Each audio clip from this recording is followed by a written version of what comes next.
Hello everyone, আমি স্মৃতি আজকে আপনাদের জন্য নিয়ে এসেছি সুস্বাদু মজাদার চিংড়ি মাছ দিয়ে তৈরি চাল কুমড়া ভাজার একটা ইউনিক রেসিপি নিয়ে। এই রেসিপিটি আপনার বাড়িতে তৈরি করলে গরম ভাতের সাথে আর অন্য কোনো কিছুই লাগবে না এক থালা ভাত শেষ করতে। এইটার জন্য আমি নিয়েছি হাফ কাপ পরিমাণের চিংড়ি। এটা কালো চিংড়ি, এটাকে আমি ভালো করে ধুয়ে বেছে নিয়েছি এবং 1 কাপ পরিমাণের নিয়েছি চাল কুমড়া, যেটাকে আমি আলু ভাজির মতো করে ভালো করে ধুয়ে কেটে নিয়েছি। এখন একটা ফ্রাই প্যান নিয়ে নেব। ফ্রাই প্যানটা ভালো করে গরম হয়ে গেলে এখানে আমি 4 টেবিল চামচ পরিমাণের তেল দিয়ে দেব। এখানে তেলটা একটু বেশি দেব। 3 টেবিল চামচ পরিমাণের পেঁয়াজ কুচি দিয়ে দেব। পেঁয়াজ কুচিটা খুব ভালো করে নেড়েচেড়ে গোল্ডেন ব্রাউন হওয়া পর্যন্ত ভেজে নেব। পেঁয়াজ সামান্য লাল লাল হয়ে গেলে তখন এর মধ্যে দেব 1 চা চামচ পরিমাণের লবণ। লবণ দিয়ে পেঁয়াজটাকে ভালো করে ভেজে নেব। এর মধ্যে দিয়ে দেব 1 চা চামচ হলুদের গুঁড়া। এর সাথে পেঁয়াজগুলোকে ভালো করে মিশিয়ে নেব।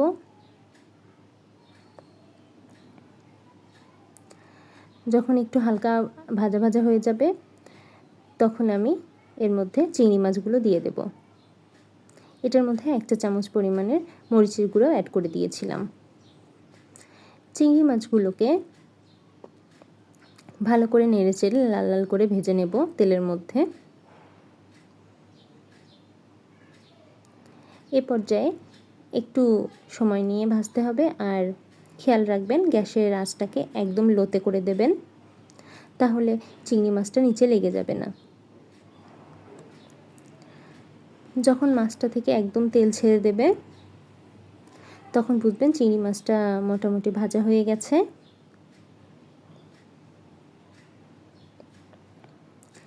এখন যে তেল ছাড়তে শুরু করেছে, এখন আমার চিংড়ি মাছটা মোটামুটি একদম ভাজা হয়ে গেছে। এখন আমি 1 কাপ পরিমাণের যে চাল কুমড়োগুলো কেটে রেখেছিলাম সেগুলো এর মধ্যে দিয়ে দিলাম। এখন গ্যাসের ফ্লেমটাকে একটু মিডিয়াম করে দেব, আর মিডিয়াম আঁচে মাছগুলোর সাথে চাল কুমড়াটাকে একটু নেড়েচেড়ে মিশিয়ে নেব ভালো করে। ভালোভাবে মিশিয়ে নেওয়া হয়ে গেলে এটাকে একটু ঢাকনা দিয়ে ঢেকে ঢেকে রান্না করব। এই পর্যায়ে গ্যাসের ফ্লেমটাকে একদম লোতে করে দেব, আর এই ভাজিটাতে আমি কোনো পানি ব্যবহার করব না। চাল কুমড়া থেকে যে পানি বের হবে সেই চাল কুমড়ার পানিতেই চাল কুমড়াটা সিদ্ধ হয়ে যাবে। এই যে দেখুন, একটু পরে ঢাকনা তুলে দেখছি চারপাশে একটু হালকা হালকা পানি জমেছে। এই পানিগুলো চাল কুমড়া থেকেই বের হয়েছে। চাল কুমড়াটা কাটার সময় আমি ধুয়ে নিয়েছিলাম, আর ধুয়ে নেওয়ার পর চাল কুমড়াটাকে টিস্যু দিয়ে ভালো করে ড্রাই করে তারপর আমি কুচি কুচি করে কেটে নিয়েছিলাম।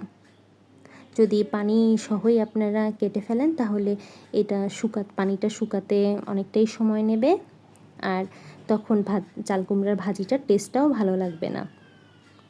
তাই আপনারাও চেষ্টা করবেন এটাকে ধুয়ে কেটে ফেলার।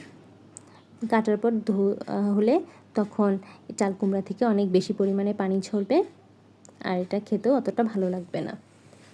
যখন দেখব 70% মতো চাল কুমড়াটা ভাজা হয়ে গেছে বা সিদ্ধ হয়ে গেছে, ঠিক সে পর্যায়ে আমি সামান্য তেল অ্যাড করে দিচ্ছি।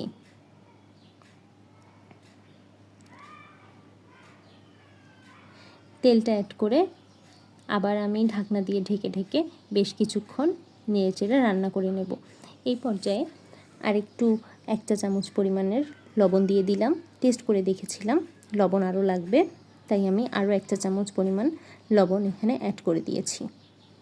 এই পর্যায়ে আপনারা যদি মরিচটা একটু কম বেশি চান তো তখন মরিচটাও আপনারা একটু বাড়িয়ে কমিয়ে নিতে পারেন। এখন এটা মোটামুটি রান্না হয়ে গেছে। এটাকে একটু ঢাকনা দিয়ে ঢেকে ঢেকে আমি ভালো করে ভেজে ভেজে রান্না করে নেব। যে দেখুন, যখন চারপাশ থেকে আবার একটু তেল ছাড়তে শুরু করবে তখন আপনারা বুঝতে পারবেন যে আপনাদের চাল কুমড়া ভাজাটা একদম তৈরি।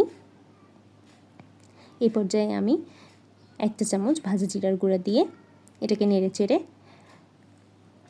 উঠিয়ে ফেলব। তৈরি হয়ে গেছে আমার সুস্বাদু মজাদার চিংড়ি মাছ দিয়ে তৈরি চাল কুমড়া ভাজার। এই যে দেখুন, এটা কতটা লোভনীয় লাগছে দেখতে, আর এটা দেখতে যতটা লোভনীয়, খেতে মাশাআল্লাহ অনেক টেস্টি হয়।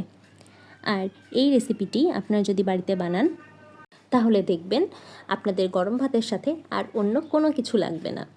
এরকম আরও অনেক ইউনিক রেসিপি পেতে আপনারা আমার চ্যানেলটিকে সাবস্ক্রাইব করুন, এবং আপনাদের যদি আমার ভিডিওটি ভালো লাগে তাহলে অবশ্যই লাইক, কমেন্ট অ্যান্ড শেয়ার করে দেবেন। আর এই চাল কুমড়া ভাজাটা যদি আপনারা বাড়িতে ট্রাই করেন তাহলে অবশ্যই আমাকে কমেন্ট করে জানাতে ভুলবেন না রেসিপিটি আপনাদের কেমন লাগলো। এতক্ষণ ভিডিওটি দেখার জন্য থ্যাংক ইউ এভরিওয়ান।